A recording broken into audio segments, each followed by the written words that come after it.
ನೀನು ಎಮ್ಮೆಲ್ಲೆ ಬಾಮ ನೀನು ಅಂತ ಹೋಗಿ ಆಂಬುಲೆನ್ಸ್ ಕಾಯಕ್ಕಾಗಲ್ಲ ಹೋಗಿ ಹೋಗಪ್ಪ ಅಡ್ಮಿಟ್ ಮಾಡಿಬಿಡು ಇದರಲ್ಲಿ ಟ್ರೀಟ್ಮೆಂಟ್ ಕೊಟ್ಬಿಡಿ ಅಲ್ಲ ಪೊಲೀಸ್ ಇದೆ ಹೊಸಕುಂದ ಕ್ರಾಸ್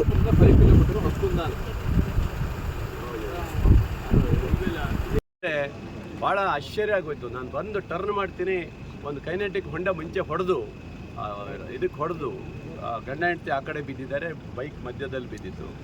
ಒಂಥರ ಸಿನಿಮೆಯ ರೀತಿಯಲ್ಲಿ ಇದ್ದರು ಪಾಪ, ಯಾರೂ ಇರಲಿಲ್ಲ ಅವರಿಗೆ, ಹೆದರ್ಕೊಂಡ್ಬಿಟ್ಟಿದ್ದಾರೆ. ಅಷ್ಟೇ ನಾನು ಬಂದೆ, ಹೋಗಿ ಸಡನ್ಲಿ ಬಂದೆ, ನೋಡಿದಾಗ ತುಂಬ ಹೊಡೆತ ಬಿದ್ದಿದೆ ಅವರಿಗೆ.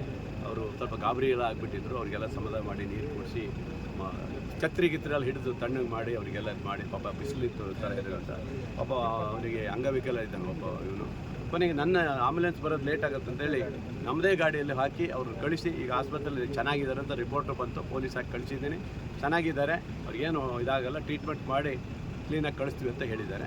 ನಿಜವಾಗಲೂ ಭಾಳ ನೋವಾಯಿತು ಅವ್ರು ನೋಡಿಬಿಟ್ಟು, ಅವ್ರು 2 ಜನನ ಪಾಪ ದೇವಸ್ಥಾನಕ್ಕೆ ಹೋಗಿದ್ರಂತೆ, ಯಾರೂ ಇರಲಿಲ್ಲ. ಆ ಟರ್ನಿಂಗಲ್ಲಿ ಹೊಡೆದಿದ್ದಾರೆ, ಹೊಸಕುಂದ ಟರ್ನಲ್ಲಿ ಬಂದು ಇದಕ್ಕೆ ಹೊಡೆದು ಬಿಟ್ಟಿದ್ದಾರೆ.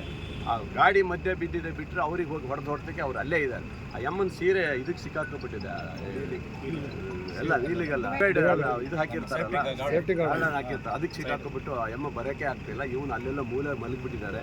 ಕೊನೆಗೆ ನಾನು ಹೋಗಿ ಗಾಬರಿ ಆಗಿಬಿಟ್ಟೆ ಅದು ನೋಡಿಬಿಟ್ಟು. ಕೊನೆಗೆ ತಕ್ಷಣ ಎಬ್ಬಿಸಿ ಕೂರಿಸಿ ಪಾಪ ಮೇಡಮರು ಇದ್ದರು, ಅವರು ಸಹ ಎಮ್ಮ ಹೆಲ್ಪ್ ಮಾಡಿ ಎಲ್ಲ ರೆಡಿ ಮಾಡಿ ಕಳಿಸ್ಕೊಟ್ಟಿದ್ದೀನಿ. ಖಂಡಿತ ಒಳ್ಳೆಯದಾಗಿದೆ.